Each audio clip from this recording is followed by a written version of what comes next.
Opiates had been a problem in my life for over a year, and I had used and abused them for many more years before. My poison of choice was Oxycontin, and heroin was too unreliable, and fentanyl, my favorite, was never around. I would spend insane amounts of money on them, go broke quick, go through horrible withdrawal, and the cycle continued. I always broke promises to myself about my use.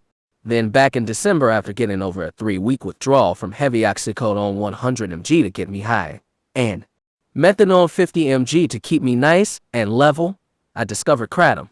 I learned that it was no ordinary legal high, and this stuff was actually like an opiate. I started taking it 2-3 times a day and my tolerance skyrockets. At first I only required 3 grams of leaf, now I was using up to 10 grams here in March. Kratom was being used on top of occasional oxycodone, which my tolerance was quite high for. So there's without question cross-tolerance between kratom and opioids. I started having side effects from my use, like depression. I figured it was time to quit for real, and I was really scared. Withdrawal has given me days of hell on earth, pure torture of the mind and soul. A week earlier I had stopped my use for almost 2 days in a failed attempt to quit. The withdrawal set in about 20 hours and was absolutely hell, so I eagerly ate more kratom. So I'll go through the horrible process again, my final time, like I always said. This time I scattered my remaining kratom through the garbage can. Pure anxiety hits me after a day, along with stomach problems, twitching, and horrible insomnia.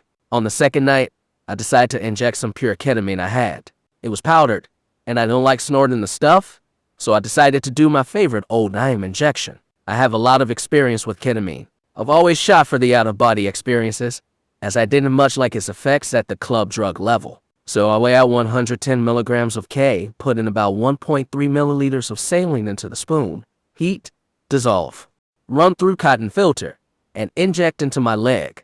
My expectations were to leave this reality, perhaps to find some peace and wonder. I remember pondering the idea of trying to reprogram my brain on K to avoid withdrawal a few days earlier, but this wasn't my goal, as I truly didn't believe that to be possible. I had used ketamine IM injections during withdrawal before, only to find a very temporary partial relief. My mood was dull but sort of hopeful. I had just got done watching What the Bleep Do We Know, which seemed to expand my mind a little. I find that what I do or watch in the hours before doing a large K dose greatly affects the visions. 12:15 a.m. I inject the solution. I keep a journal open on the computer to write about my experience.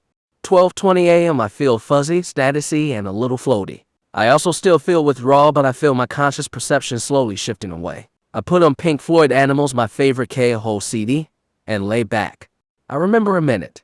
Later the bed starts swaying up and down, back and forth, as if I was on a raft floating in a mildly rough ocean. I enjoy the ride, then start to slip out of my body down a black hole that formed on my bed. Random concepts, mostly about my life, are floating through my head. My perception of my consciousness is extremely altered but very real feeling. I think in an almost emotionless way, but I remember being amused and amazed by the new realities I was experiencing. What I see I cannot describe as. I don't remember most of the trip, but they weren't very solid or bright visual forms. They were fuzzy and faint mostly. Then comes the true magic. I appear surrounded by a gray mass, which is my brain I somehow know. Blue electricity flows through it. I see part of it suffering, and I know it's all my fault. But I don't feel guilty. I know this can be solved. The skeptical part of my brain was gone, and I knew I could change my brain. I just needed to tell it what to do. And I did. I don't know confidence, and I believe this was the key. I woke up at 6 a.m. I couldn't immediately remember what had happened in the K-hole the night before. It took a few minutes. My computer was still on, and the last thing I wrote was before going down the K-hole. I didn't immediately notice something was wrong, but so right. I wasn't experiencing any withdrawal. I then remembered parts of the K-hole, like what I did to my brain. After accepting I just communicated successfully to my brain, causing it to physically change to adapt back to normal, tears rolled down my face. It was a miracle. I almost expected to go back into withdrawal the next day, but I didn't. Here I am on day 8 clean, and I feel normal. Ketamine saved me great suffering. But then I start to wonder, how much was this miracle the drug? I don't really know, but I know it helped me get to the place I needed to be. A place to open a communication within my brain, with no skepticism or doubt. I still get tears in my eyes when I think about what happened, and what this really means is possible. I would have read something like this last week, and not completely believed it. I would think logically like the ketamine must have binded partly to the mu opiate receptors, or maybe they are highly exaggerating the story. I would not want to risk saying that ketamine is a cure for opiate dependency. It takes something within the self for such great change. But believe me, it is possible.